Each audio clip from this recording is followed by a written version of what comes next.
70वीं dead body है पिछले 1.5 साल में। और पिछले कई सालों से, जैसे अमेरिका में हमारा 20 साल से रहना है, हर साल ये तो सुनने में आता था कि भी बर्फ़ से फिसल गया, एक्सीडेंट हो गया जैसे बर्फ़ से फिसल के। लेकिन इतने एक्सीडेंट होना या फिर सोए एक्सपायर हो जाना, जैसे कल 3 दिन पहले एक राजस्थान के बेटे की भी डेड बॉडी लेके आए थे अलवर की, बहरोड का था लड़का, वो सोए एक्सपायर हो गया था। ज़्यादातर जो देखने को मिला है पिछले 1.5 साल में कि हमारे बच्चे घबराए हुए हैं बहुत ज़्यादा। और ज़्यादातर बच्चों से जब पूछते हैं कि भी डर किस बात का है, तो सबको एक ही बात का डर है कि कहीं हमें डिपोर्ट ना कर दिया जाए। तो इस वजह से बेचैनी बहुत ज़्यादा है। तो एक्सीडेंट का कारण भी ज़्यादा यही है। तो मेरी हाथ जोड़ के विनती है अपने परिवारों से, अपने किसान मजदूर परिवारों से कि डरे ना। और मैं अब अमेरिका जाके उनको मिलूंगा 3-4 दिन के बाद। इन सभी को मैं मिलने जा रहा हूँ। और जितने भी लोग वहाँ मुझे मिलना चाहते हैं या पूछना चाहते हैं, मैं अपने छोटे भाई डॉक्टर जसवीर लोहान को भी साथ रखूँगा। न्यूयॉर्क जैसे पहले हम उतरेंगे, उसके बाद इंडियाना और फिर सैन डिएगो और उसके बाद फ्रेजनो और सैन फ्रांसिस्को, इन सभी शहरों में जाऊँगा। मेरा जाने का मकसद भी यही है कि हमने कुछ दिन पहले पैदल यात्रा करी थी और हमने एक हवन यज्ञ किया था कि किसी भी तरीके से ये डेथ रुक जाए और हमारे बच्चों का जो डर है वो ख़त्म हो जाए। लेकिन मुझे लगता है कि वहाँ जाके हम बच्चों से मिलना भी पड़ेगा। और मेरा अब यही रहेगा कि मैं इन सब से मिलूँ, क्योंकि जैसे आज टिंकू की ये 70वीं डेड बॉडी है। हादसा कैसे हुआ था? एक्सीडेंट हुआ था। मेरे को सुरेश भाई ने और डॉक्टर रमन है हमारे भाई, इन्होंने इसके बारे में सबसे पहले मुझे बताया था, फैमिली से मिलवाया था। तो उसके बाद जब फैमिली हमें मिली तो ये बच्चा दूसरी स्टेट में था। तो दूसरी स्टेट में एक्सीडेंट हो गए। फिर जैसे ही हमें पता चला था तो 5 दिन की छुट्टियां थी, तो हम कुछ नहीं कर सकते थे। जैसे ही छुट्टियां ख़त्म हुई, अगले ही दिन इसका डेथ सर्टिफिकेट बनाकर बाई एयर अपने घर बुला के इसका, और फिर आगे से हमने कार्रवाई करी थी।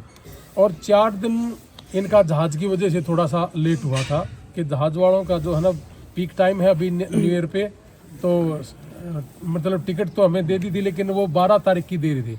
तो ये एक था एयरलाइंस जिन्होंने 12 तारीख को सुबह देने के लिए कहा था। कब गए थे जी अमेरिका? 2 साल पहले ही अमेरिका गया था। जैसे परिवार ने, सुरेश भाई ने, डॉक्टर साहब ने बताया मुझे, ये 2 साल पहले गए थे। और 2 साल पहले जाने का मतलब ये है कि 7-8 महीने तो जाने में लग जाता है।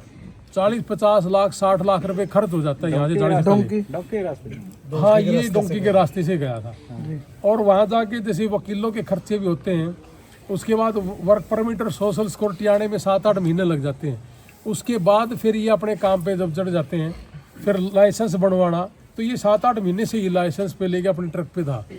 तो अब चलते चलते इनका एक्सीडेंट हुआ और उनकी डेथ हो गई। ये भी सुने में कि इसके माता पिता बचपन में ही गुजर गए थे। हाँ जी, माँ बाप नहीं है, मौसी है, उन्होंने इसका भरण पोषण किया था, जैसा कि मुझे परिवार ने बताया था।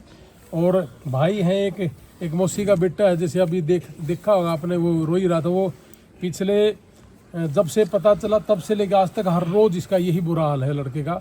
बहुत ज़्यादा प्यार था परिवार का इनका। और ये हमारे जो परिवार हैं, हम कोई शौक में नहीं गए वहाँ, एक एकड़ रह गया, तो इसलिए हमने ये जो रास्ते हैं, ये मुश्किल रास्ते हैं, इनको अपनाने का हमने जो कोशिश किया, प्रयास किया है। लेकिन मैं तो एक ही बात कहूँगा कि डरे ना, घबराए ना। ज़्यादा से ज़्यादा क्या होगा कि डिपोर्ट कर देंगे, आगे अपना काम धंधा खुद दोबारा कर लेंगे हम। ज़्यादा डर की वजह से, ज़्यादा बेचैनी की वजह से ये सोए जो मरने वाली खबरें हैं अमेरिका के अंदर, इस जवान अवस्था में पहली दफ़ा ज़्यादा हुई। टिंकू का व्यवहार भी बड़ा अच्छा बताया है। टिंकू का जो व्यवहार था अमेरिका के अंदर, जिन के साथ इन्होंने मिलकर काम किया है, मेरा बहुत से लोगों के साथ टेलीफोन पे संपर्क हुआ है। जैसा मेरा जानकार है, मेरे फ्रेजनो में जो मेरा घर था और हॉस्पिटल है, उसके जो पड़ोस में है, उसके पड़ोस वाले का मेरे पास टेलीफोन आया था कि अलवर से हो लड़का, उसके साथ भी ट्रकिंग में इन्होंने काम किया कि बहुत गजब का था।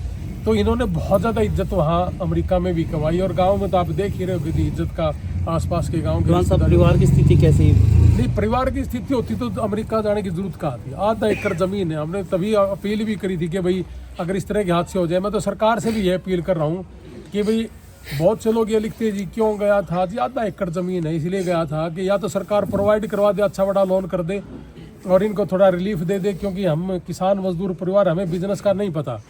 अगर हम लोन लेके बिजनेस भी शुरू करते हैं तो 3-4 साल में जब सेट होएगा, उससे पहले ही हमारा कुछ ना कुछ खराबा हो जाता है। तो हमने मुश्किल रास्ते भी इसीलिए अपनाए थे। तो मैं सरकार से ये अपील करूँगा कि एक बच्चे पे लेके आने में 20-25 लाख रुपए लग जाते हैं। तो सरकार इसका थोड़ा सा रास्ता निकाले तो ज़्यादा अच्छा रहेगा। डेथ रेशियो की अगर बात करें तो 2025 में करीब 66 बॉडी तो आपने मंगवाई है, इसके अलावा बहुत सारे ऐसे भी होंगे जो मंगवा ही नहीं पाए।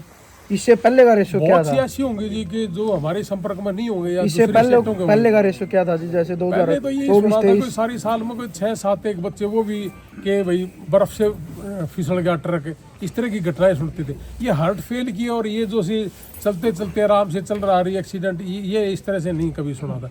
ये सारा का सारा बेचैनी और डर है। तो मेरा तो यही मानना कि ये डरे ना। ट्रम्प के आने के बाद भी कुछ शायद उसके बाद ही ज्यादा हुआ जी। 31 दिसंबर 2025 की बात है, उस समय ये पहला जैसे ज़्यादा हुई थी शुरू, और ये 31 दिसंबर 2000 मतलब 1 जनवरी 2026 तक ये इस साल में बहुत ज़्यादा बड़ा आंकड़ा है। मतलब बहुत ज़्यादा आंकड़ा कि ये देखो कि हम भी जैसे अमेरिका के अंदर हैं तो 1-1.5 साल से लगातार घर बैठ के ही रोटियां खा रहे, मतलब अपने काम धंधे बिल्कुल चौपट हो गए वहाँ। तो मैं तो यही कहूँगा कि मैं डरो ना, और मैं अब आने लग रहा हूँ तो अपनी अपनी जितनी समस्याएं हैं वो सारी की सारी मुझे बताएं, मैं छोटे भाई को लेके आऊँगा। और वकीलों के साथ हमारे अच्छे संपर्क हैं और कई डॉक्टरों के साथ भी अच्छे संपर्क हैं। हमारे साथ हमारे बड़े भाई सतवीर गोयत जी भी खड़े, इनका बेटा भी वहाँ डॉक्टर है। हेल्प की ज़रूरत पड़ेगी तो हम ले लेंगे इनसे। और बाकी डॉक्टर रमन जी हैं, आपको इनके बारे में मैं बता दूं कि ये कैथल में हॉस्पिटल, इनका एक बेटा है जिनका एक्सीडेंट में 90% बॉडी उसकी जल चुकी है अमेरिका के अंदर। अब मैं जाके उसका दाह संस्कार करूंगा यहाँ कैथल में, कुरुक्षेत्र में, करनाल में। उसका डीएनए टेस्ट के लिए सैंपल लेने के लिए भी सभी डॉक्टरों ने मना कर दिया था। एक अकेले डॉक्टर रमन जी हैं जिन्होंने ये कहा कि मैं सैंपल ले लूँगा और जो होगा देखी जाएगी, कुछ नहीं होता। तो ये जैसे हमारे जो भाई हैं ये सेवा में आगे आए हैं सारे के सारे। ऐसे ही हमारे जो विदेश मंत्रालय में है रणधावा साहब हैं और गौरव हैं, उन्होंने जैसे ही मैंने कहा कि भाई हमारा टिंकू भाई है उसके लिए एक परमिशन के लिए है, नहीं तो 3 दिन लग जाते इस परमिशन में, तो उन्होंने 20 मिनट में परमिशन दे के हमारे को ये कह दिया कि जी परमिशन आ गया, आगे की कार्रवाई शुरू कर दे। तो सारे भाई अब तो लग गए, पहले विदेश मंत्रालय में मुझे 3 दिन लगते थे। ज़्यादा प्रेशर डिपोर्ट होने का क्या कारण है? डिपोर्ट होने का ज़्यादा ही प्रेशर है। तो मैं तो यही कहूँगा कि ना डरें, और इतने लंबे तकड़े भाई हैं, कमा लेंगे खा लेंगे, केड़ रहे, तो उसने करना कर लेगा, क्या दिक्कत है जी। सुरेश जी थोड़ा बताओ परिवार के बारे में। सुरेश जी ने मुझे सबसे पहले संपर्क करा। लुआन साहब का मैं जितना धन्यवाद करूं, क्यों देवीगढ़ और सरगढ़ हमारे दुख सुख साझे हैं, तो मैं लुआन साहब का तहे दिल से और पूरे गांव की तरफ से इतना धन्यवाद करते हैं और परमात्मा से दुआ करते हैं भाई दोनों भाइयों को अच्छा स्वास्थ्य दे। और ये सामाजिक काम जितने भी हो उसके लुआन साहब आप करें, जहाँ पे नेता मंत्री काम करना छोड़ दे, उस परिवार के लिए आप तो एक भगवान किस्म के फरिश्ता हो। जिस भाई को विदेश से यहाँ पे अपने घर की मिट्टी नसीब हो जाए तो इससे अच्छा तो कुछ हो नहीं सकता।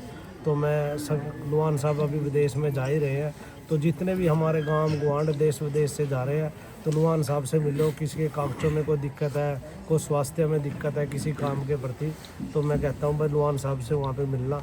और लुआन साहब मैं परमात्मा से दुआ करता हूँ ऐसे ही आप समाज का और हमारे जितने बच्चे हैं उनको ठीक मार्गदर्शक दुआओ भाई। आज से अब परिवार, अब ये रिंकू भाई 4 भाइयों में अकेला कमाने वाला था, तो परिवार के बहुत सारे सपने थे, सारे अधूरे रह गए।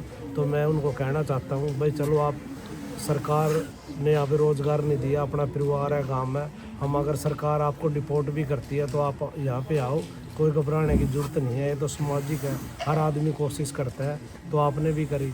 तो मैं एक बार फिर आप सभी को और लुआन साहब का अपने गांव की तरफ से, देवीगढ़ और सरगढ़ की तरफ से इनका बार बार तहे दिल से धन्यवाद करता हूं। फिलहाल परिवार में कौन कौन है? परिवार में ये 3 भाई हैं, 2 बहनें हैं, और माँ बाप तो इनके बचपन में ही चले गए थे, तो सारे भाई मिलजुल के रह रहे थे। और भाई का तो रो रो के जो तीनों भाई हैं, मेरी तो 10 दिन से बात हो रही है उनसे, ऐसा दिन नहीं हुआ वो फ़ोन पे ना रोए हैं। तो मैं तो परमात्मा से दुआ करूँगा उस रिंकू भाई को शांति दे और भाइयों को भी रोने लग रहा है। अमेरिका में खुशी राम है, मैं मिला भी नहीं हूँ, वो खुशी राम, खुशी राम, हाँ जी, वो उसका भी यही हाल है, बुरा हाल है उसका। हाँ, वो इसका साथ अटैचमेंट था। और वो वहाँ पे गाँव का है क्या? अच्छा गाँव का। ठीक है जी, धन्यवाद।